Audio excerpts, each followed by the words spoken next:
What exactly is it that means some people end up achieving their dreams while others just don't? What is it that connects all those elite athletes that you see performing amazing feats of physical endurance? And why is it that you're reading a book by her and not by him? The answer to all of those questions is personal drive.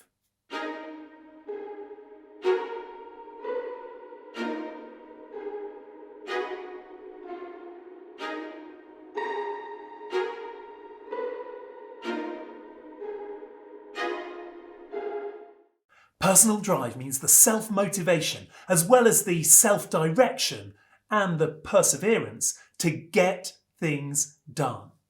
Schools lead you, but universities will need you to set your own direction and goals based on your interests.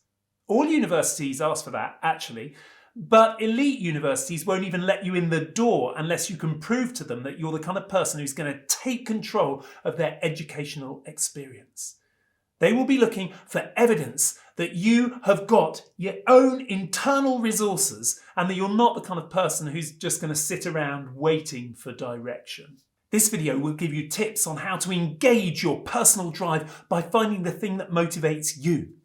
I'll be sharing my story about that.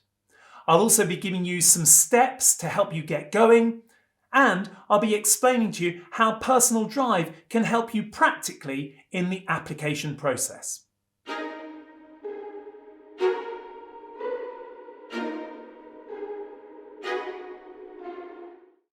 There's really only one key element to finding the motivation that will start up the motor in your heart and give you that drive to learn more. And that is working out exactly what it is that interests you. Your parents and your teachers might be convinced that you ought to dedicate your time to improving your calculus or practicing the piano until your fingers are blue, and that might be exactly what you want to do. But if it isn't, no amount of cajoling is going to convince you that those are the things you should dedicate your life to. On the other hand, everybody has something that they're absolutely fascinated by. Some kind of intellectual lodestone that draws them back to it time and again. What's yours? What is that thing that keeps you up at night thinking and thinking? Find it and then let it get your motor running. For me, it was all about modernist literature. We were studying Virginia Woolf's To the Lighthouse in my A-level English class, and I was just blown away by her free and direct style, the way she jumped around between the minds of her characters. I wanted to learn more. So I went and read other books by her. I read Mrs. Dalloway, I read The Waves, and then I read books by her contemporary James Joyce, Portrait of the Artist as a Young Man. I even went off and got a copy of Stephen Hero. Nobody's read that book. That's like an early version of Portrait of the Artist. But I was fascinated by this modernist style. I must have read this 6 times. Look at the spine of it there. Absolutely ragged. Here, The Waves. I never studied that at school, but I've been making notes on pretty much every page of this book. I loved modernist literature. And then, in my interview at Oxford, modernism came up. And I aced it because I knew everything there was to know about it. They could see that I was fascinated by that topic, that I had so much drive and had gone out to find out so much about it. Now, it wasn't because my teachers had been pushing me. My teachers have been great. Of course, they've been supporting me loads. But it was because of my own personal interests. And you've simply got to pursue your interests too.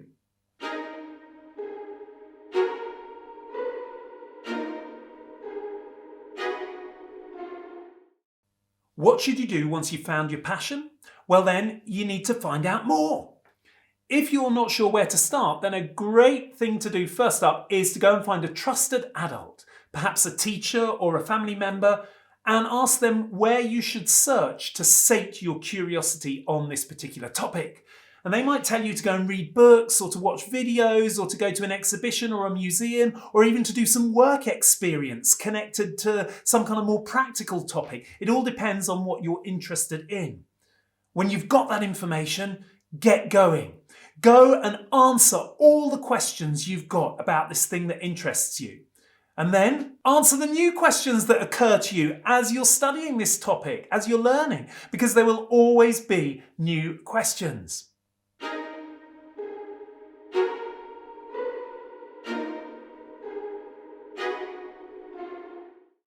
Later on, when it comes to writing your personal statement for UCAS or any essays you might need to write through the Common App, you'll be able to write about the intellectual journey you've been on whilst going into this new topic. And that's what university admissions officers are looking for. They're looking for someone who's been on a journey, who's driven around from place to place, searching more, finding answers to questions again and again.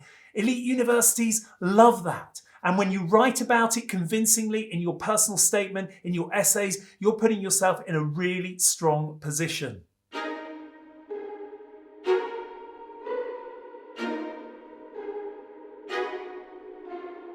What if this topic is nothing to do with what you want to study at university, I hear you ask? Or what if you don't even know what you want to study at university? That just doesn't matter at all. If you're 16 years old or younger, no problem. There's plenty of time for selecting a subject specialism later on. For now, you're just looking to nurture the quality of drive. That's what university officers care about, so get going and nurture it now. But if you're in your final years of secondary education, high school in the US or doing A-levels in the UK, then you should probably be thinking about getting interested in something that you do want to study at university. In fact, you're probably interested in something that is connected to your eventual choice of university course. I mean, look at me. I'm a grad in English and I was interested in literary modernism. That makes sense, doesn't it? If you're someone who's planning to study medicine at university, for example, perhaps because your parents have told you that's what you should do, but you find yourself all day long thinking about computer engineering, then I would suggest that you should really think about changing your thoughts about what you study at university. Go with your passions is always my motto, for precisely the reason we're talking about. If you're studying what you love, you will be driven to learn more about it. You'll go into it in more depth. And that's a win for everyone.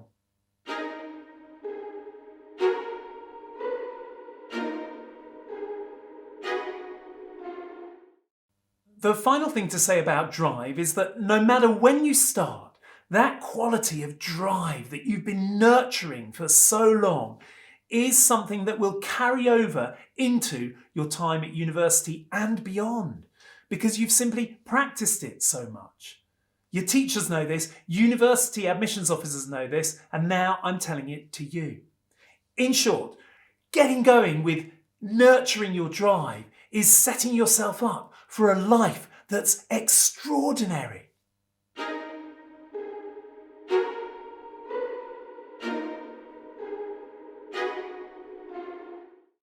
To sum up, drive means not just meeting expectations, but pushing the boundaries. It is nurtured by feeding it on your passions. Find your passion first. Then ask an adult where to search to find out more. And get going. Later, when applying to university, you will have the evidence that you possess this quality of drive, which will stick with you for life and help you shine.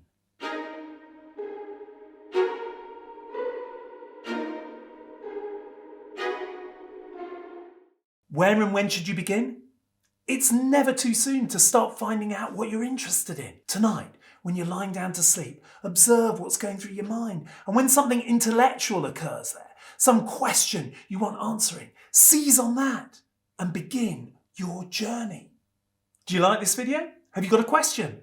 Well, let me know by clicking on like and leaving a comment in the show notes. And then subscribe to the channel so that you can find out about the next video I post about how to get into an elite university.